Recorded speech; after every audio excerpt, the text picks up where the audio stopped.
സാഹിത്യോത്സവ് കുട്ടികളുടെ പരിപാടി. പാടുന്നതും പറയുന്നതും വരക്കുന്നതും രചിക്കുന്നതും അവർ. കേവലം 1-2 മാസത്തെ ആവേശം. ഇതിലപ്പുറം എന്തു നേടാൻ?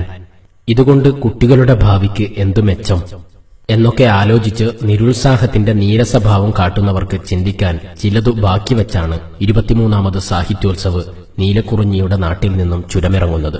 വിശുദ്ധ ഹറമുകളിൽ ഹജ്ജിന്റെ കർമ്മങ്ങളിൽ നിരതരായ, പകലിരവുകളിൽ ഇലാഹി സ്മരണകളാൽ സ്ഫുടം ചെയ്ത മനസ്സുകളിൽ ഉറ്റവരുടെയും ഉടയവരുടെയും സാമീപ്യം കൊതിക്കാത്തവരാരാണ്?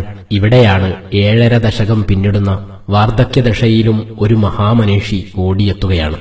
വിശുദ്ധ ഹജ്ജ് കഴിഞ്ഞ് രാവിലെ 9 മണിക്ക് എയർപോർട്ടിലെത്തിയ സുൽത്താനുലുലമ നേരെ മർക്കസിലേക്ക്, തന്റെ പൊന്നോമനകളായ യതീം മക്കളുടെ ചാര്. പിന്നീട് തന്റെ ശിഷ്യരിൽ പ്രമുഖരായ മർഹൂം CP അബ്ദുൽ ഖാദർ മുസ്ലിയാരുടെ ഉറൂസ് പരിപാടി കഴിഞ്ഞ് വയനാടൻ മലനിരകളിലൂടെ ക്ഷീണം വകവെക്കാതെ, യാത്രയുടെ ക്ലേശതകൾ കണക്കിലെടുക്കാതെ പൊട്ടിപ്പൊളിഞ്ഞ നിരത്തിലൂടെ ഓടിക്കിതച്ച് മൈലുകൾ താണ്ടി 3 മണിക്ക് നീലഗിരിയിലെ സാഹിത്യോത്സവ വേദിയിലേക്ക്.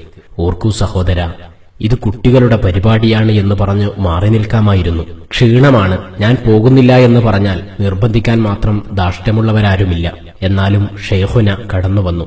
സാഹിത്യോത്സവ വേദികളിലെ താളാത്മക ഗാനങ്ങളിൽ തളരിതമാകാനല്ല, തക്ബീർ ധ്വനികളിൽ ആവേശത്തിര തല്ലാനല്ല, ജില്ലകൾ തമ്മിലുള്ള മത്സരങ്ങളെ ഊതിവീർപ്പിക്കാനല്ല, മറിച്ച് പ്രവർത്തകർ അത് കുട്ടികളാണെങ്കിലും മനസ്സറിഞ്ഞ പ്രോത്സാഹനം നേതൃദൌത്യമാണെന്നുള്ള തിരിച്ചറിവാണ് ഈ സാഹസികതയുടെ ഉൾപ്രേരകം. പ്രിയ പ്രവർത്തകരെ, ഇതിന് പകരം നൽകാൻ നമ്മുടെ കരങ്ങളിലൊന്നുമില്ല. വിഷയങ്ങൾ നാം ഏറ്റെടുത്ത് ചെയ്ത് ഉസ്താദിനെ വിശ്രമിക്കാൻ വിടാമെന്ന് കരുതിയാൽ കാര്യം നടക്കുകയുമില്ല.